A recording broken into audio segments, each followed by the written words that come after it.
સમાચાર નવસારીથી પ્રાપ્ત થઈ રહ્યા છે। નવસારી નજીકના કાછિયાવાડી ગામમાં દીપડો પાંજરે પુરાયો।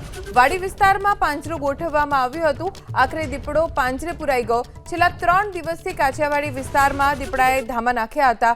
3 દિવસથી દીપડો આંટાફેરા કરતો હતો, જેના કારણે ગામના લોકો ભયભીત હતા અને વન વિભાગને જાણ કરાઈ। વન વિભાગે ગોઠવેલા પાંજરામાં શિકારની લાલચમાં દીપડો ફસાઈ ગયો।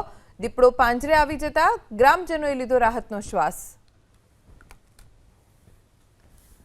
3 દિવસથી આ વિસ્તારમાં ગામના લોકો ઘરની બહાર કે વાડીએ જતા પણ ડરતા હતા, કેમ કે દીપડો ગમે ત્યાં સામે આવી જતો, જેના કારણે લોકોને ડર લાગતો।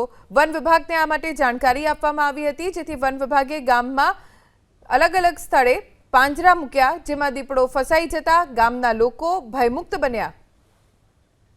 સમાચાર નવસારીથી પ્રાપ્ત થઈ રહ્યા છે। નવસારી નજીકના કાછિયાવાડી ગામમાં દીપડો પાંજરે પુરાયો। વાડી વિસ્તારમાં પાંજરો ગોઠવવામાં આવ્યું હતું। આખરે દીપડો પાંજરે પુરાઈ ગયો। છેલ્લા 3 દિવસથી કાછિયાવાડી વિસ્તારમાં દીપડાએ ધામા નાખ્યા હતા।